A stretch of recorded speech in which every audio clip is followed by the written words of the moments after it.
L'audience avait eu lieu, il est dans les prérogatives du juge. Le juge peut décréter les huis clos, c'est ce que dit la loi, peut.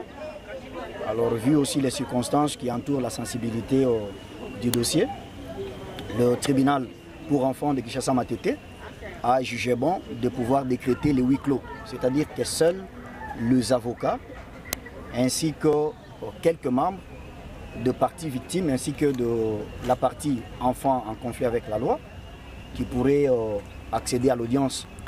Je crois que vous avez vous-même des images, voire même aussi des vidéos, qui montrent à suffisance que le corps de l'enfant jouissait déjà dans l'école. Vous savez, dans les corps humains, il n'y a que 5 litres de sang. Et lorsque vous perdez déjà une grande quantité, quand on vous amène devant le médecin ne constatera que l'effet, le dégât. Dire que le parent avait refusé, c'est les réseaux sociaux, et sur les réseaux sociaux, vous savez, tous les coups sont permis, selon qu'il s'agit d'un camp ou d'un autre camp. Alors, le procès est reporté pour quand? Il est reporté au 5, le vendredi prochain. L'école a assumé ses responsabilités? Bon, jusque-là, on n'a pas encore entamé la question de l'école, on y reviendra lorsque le moment sera venu. Mais paraîtrait l'âge pose problème? Certainement, l'âge pose problème selon les allégations. Vous savez, quand vous êtes devant les prétoires, devant la justice, peu de gens ont la notion de pouvoir assumer les responsabilités. Sinon, c'est humain qu'on cherche toujours à se soustraire devant la rigueur de la loi et on peut alléguer les faits dans un sens. L'autre partie va aussi mener des démarches pour apporter la preuve contraire. Et donc jusque-là, cette question, elle est sous examen. On ne peut pas prendre la thèse que l'enfant a moins de 14 ans. Nous, tant que partie de Fondares, en fait, nous sommes présentés au tribunal avec nos moyens de preuve et que l'autre partie pense que nos preuves ne sont pas suffisantes, que le tribunal a pris l'affaire, il a pris un ADD pour nous renvoyer tous à l'audience à la 8e afin de vérifier nos éléments tels que nous avons présentés devant le tribunal. L'enfant a quel âge?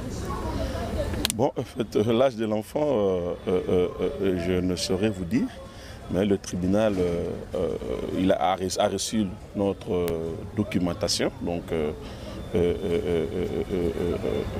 le certificat de naissance de l'enfant qui atteste que l'enfant c'est un mineur à l'âge de 12 ans. Meurtre d'un mineur, pas un mineur, qui dit la loi? Bon, en fait, d'abord, les mineurs sont protégés par la loi. Les actes commis par le mineur ne sont pas vraiment imputables. Donc, le tribunal ne peut que faire mention aux différentes dispositions de la loi à la matière. Et je suis aussi l'un des conseils de l'enfant mis en cause, l'enfant Ali. Avec les confrères, nous formons un collectif. Oui, voilà. Maître, tu peux nous préciser sur l'âge de l'enfant? Et déjà, le confrère vous a parlé. Nous n'étions pas dans des textiles verbales évanescentes. Et nous avons apporté la preuve de notre allégation, un document médical qui a attesté que l'enfant a l'âge de 12 ans. Et nous sommes dans une matière spéciale où il y a l'enfant mis en cause, mais quel que soit, c'est une matière pénale. Il y a la liberté des preuves. Alors il faudrait une preuve contraire par rapport à ce que nous avons amené. Jusqu'à la preuve du contraire, nous compatissons à la famille de notre enfant, je peux dire ainsi. Nous compatissons. Ce n'est pas que nous sommes non regardants à ce qui a été fait. C'est vrai, ça nous pousse un peu à la tête.